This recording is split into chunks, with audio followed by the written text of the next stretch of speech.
Hey guys, Jody here, and welcome back to my channel. So, in today's video, I'll be talking about some of my favorite musical television series that have ever been on television. So, without any further ado, let's get on to the TV shows. So, as you can tell in my background, I have the Broadway posters once again, so you know I was going to be talking about theater in some way or another. So, I'm not going to be talking about theater in the regular sense of seeing a show live on stage, but more of television musical series that can have the same feel as a musical without seeing it in person. Now, don't get me wrong, nothing beats seeing a show live on stage in person, but maybe there's others out there like myself who currently haven't seen any shows in quite some time, and this is a close second. This is the best you're gonna get, so at the moment. So I thought I'd just highlight some of my favorite shows, in case you are interested. So yeah, to start off with, I'm gonna first talk about 4 shows and give an honorable mention at the end to a new show. But yeah, that's how many shows I'll be talking about today. So here we go. So the first show I'm going to be talking about today is currently the only show actually running on television at the moment, with the exception of the honorable mention show I will mention later. And that show is called Schmigadoon. Schmigadoon is on Apple TV, and it's basically about a couple who are kind of not at a great place in their relationship. They're not honestly sure if they want to continue it. So to try to salvage their relationship, they decide to go on a couples retreat. And this couples retreat involves camping and hiking, outdoorsy things, and yeah, that's what it entails. So as they're hiking with the other people in the retreat, they somehow get lost. Just the two of them. And they're in the woods and they're like, where are we? And then they all of a sudden enter a town called Schmigadoon. And at first, everything seems fine in Schmigadoon. Everything seems totally normal. And then as they're in the town a little bit longer and longer, something feels a little bit off. Something feels a little bit different. And that's because Schmigadoon is literally a live musical. The town is a live musical. And I'm just going to leave the storyline at that because I don't want to give anything away. But it's a great show. All the songs are, I believe, they're originally written for the storyline of the show. The music portion of the song is from previously known Broadway songs. So I thought that's pretty cool. I mean, I saw season 1 forever ago, but season 2, episode 1 is definitely the case with stars and music. But yeah, this show made my list of favorite shows of 2021. I love it. There's so many great people from Broadway shows in it, and it's just a great show. This show really gets you if you like musical theater. Just watch it. It's perfect. Like I said, it's on Apple TV, and yeah. So my next show is a show called Smash. This show is probably my favorite that I'll be talking about today. Smash ran on NBC from 2012 to 2013. It only had 2 seasons. Because I guess the NBC was after 2 seasons, they're yeah, we've had enough. I don't know. Whatever the case may be, it was very much a bummer when this show did not get renewed for another season, because it's just so good. Guys, it's just so good. I mean, not every TV show is getting revived or rebooted these days. TV shows we didn't necessarily ask for a revival or a reboot of. So it's here I am asking for a revival of Smash, because, oh man, I would love another season. Please, somebody out there, revive this show. Anyway, let's get on to what Smash is about. So Smash is basically a Broadway show being made from scratch.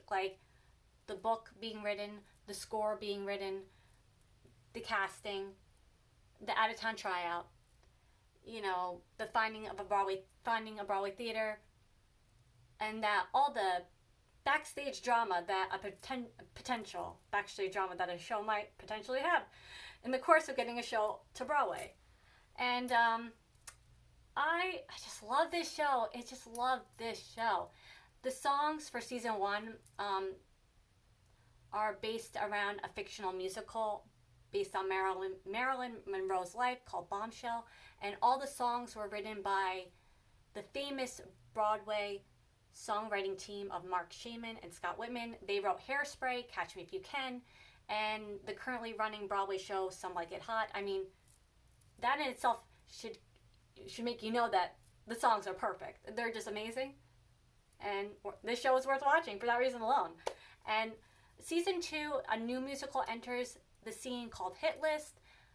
And I forget what that's about. But it's like, I think the show has a very Rent-like feel to it. Moulin Rouge-like feel to it. You know, the set design as far as Moulin Rouge, I guess. But I don't know if they wrote any songs for season 2, Mark Shaman and Scott Whitman, but because they had, I don't remember that part, if there were any more songs from Bombshell in season 2 that were new. I don't remember that part. I'm sorry about that. But as far as the hit list musical goes, I know Joe Iconis wrote a bunch of songs for that musical. Joe Iconis, as many of you may know, wrote the score for Be More Chill. So, yeah. And there's a bunch of different songwriters and composers and lyricists that contributed to season 2's song list as well. There's so many that I just don't remember everyone, but season 2 had a lot of great songs as well. So, also, basically everybody on this show has been in a Broadway show. So if you love Broadway, if musical theater, and you love theater in general, you will just love this show because so many of our favorite performers are on this show. And yeah. Also, what I really liked about this show is it is actually filmed in New York City, and they filmed scenes where they're walking down the streets of the theater district. You could see all the theaters in the background and everything, and it was just it just really captured that musical theater feel that if you're a theater nerd like you will love this show. And like I said, it only lasted for 2 seasons on NBC, and I don't even think the show's available on Peacock, NBC's streaming service, which is kind of odd because it's an NBC show. But I think I read that it's on the Roku Channel, so I'll double check on that, but I'll definitely leave in the description below where you can watch all these shows if you're interested. So I'm going to be moving on to my next show, and my next show is Zoey's Extraordinary Playlist. Sorry, I forgot there for a second. And Zoey's Extraordinary Playlist ran on NBC from 2018 to 2020, I believe. Had 2 seasons. I do not know what's with NBC only keeping the musical theater shows on for 2 seasons, especially when they're so good. But whatever the case may be, NBC was like, bye after season 2, and so, they're like, see ya. And then, so, what happened was, thankfully, the Roku Channel was like, we will pick you up and give you a proper ending to your show, because that's the nice thing to do for everyone involved in the show and also the fans of the show. So they made a TV version wrapping up the storyline in 2021. I have not yet watched it. I know, I'm behind on everything. I fell behind on every show I ever watched in 2021. I'm trying to catch up. I'm not nowhere nearly close to being caught up on every show I watch, but so no spoilers if you've seen it, because I haven't seen it yet. But I'm glad there was a TV movie made, because that season 2 finale, that ended on a bit of a cliffhanger, so eventually I'll get to watch the movie and see what happens. But basically, Zoey's Extraordinary Playlist is about a woman named Zoey. She's in her 20s. She lives in San Francisco. She works in the tech industry. And one day, she's just walking down the street, minding her own business. And people around her just start to slowly sing and then dance.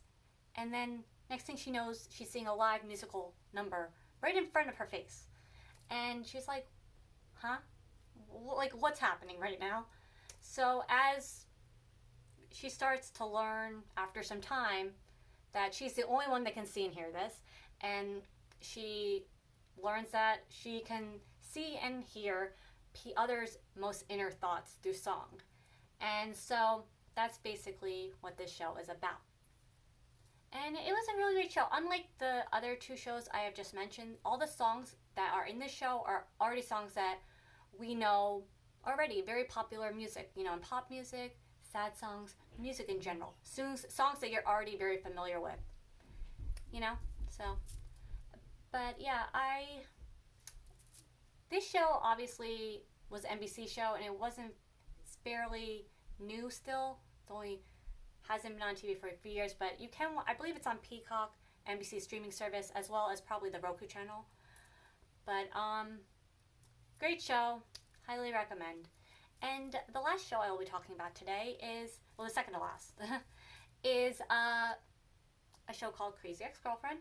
and it was on the CW from 2015 to 2019. And this show had 4 seasons, which is like kind of unheard of with musical television series, because despite the shows being wonderful, these shows usually don't last very long for whatever reason. And this show lasted for 4 seasons. And I'll just get to what the show's about. So Crazy Ex-Girlfriend's about a woman named Rachel. She lives in New York City. She's in her 20s. She works at a law firm, or she's a lawyer. I forget. It's been a minute since I watched the show. So, yeah. She's very unhappy, like really unhappy, and she does not like her life at the moment. She comes into contact with an ex-boyfriend of hers that she went to theater camp with. And when she was at theater camp, she was just always so happy, and it was probably the best time of her life. So when she runs into this ex-boyfriend, she's like, well, maybe, why not just fly across country to where he lives in California and, like, see if he's interested in being my boyfriend again. Which, you know, that's where the title of the show comes from. Because that's kind of a crazy, outrageous thing to do on a whim. But, you know, she does it, and it's a great show, and I highly recommend it. Obviously, I'm talking about all the shows I like. But not only does the show have amazing musical numbers, and it's just like a great show in general, but it does handle talking about mental illness very well. And that's something you normally don't see on shows like, you know, musical. When you think of musical theater, you think of like, overall, you probably think of like, obviously there's sad musicals, but it's not something that you like really gets talked about that much. So I really appreciated that, and I thought it was done really well and everything, and it's a great show. They should make a Broadway show out of this show. Yeah.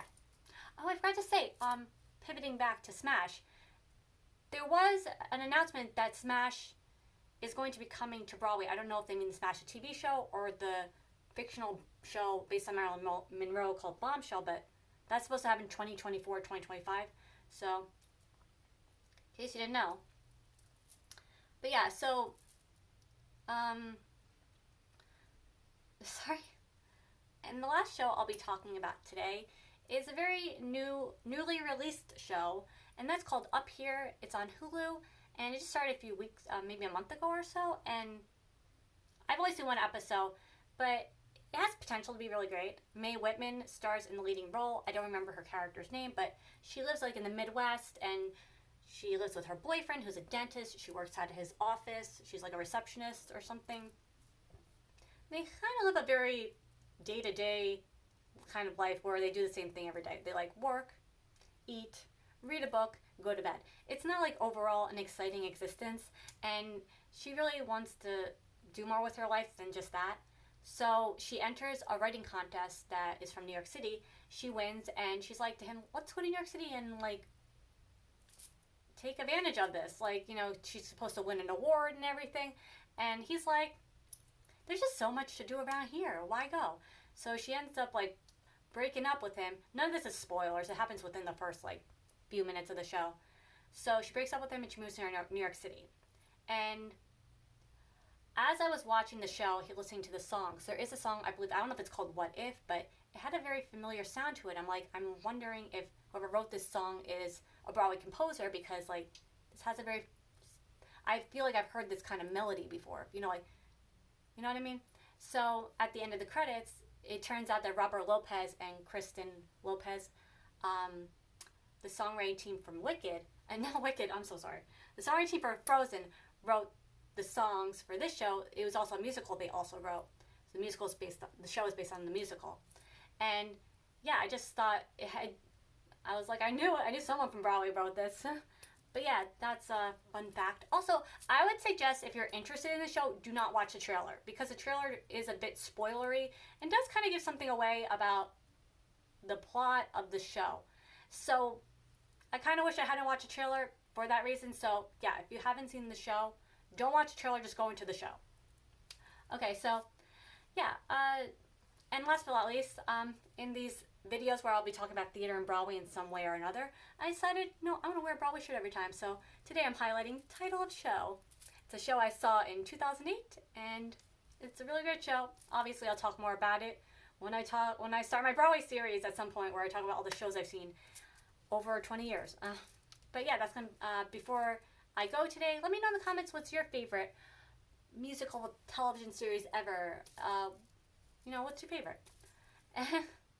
So that's going to be it for today's video. Thank you so very much for watching, and until next time, bye!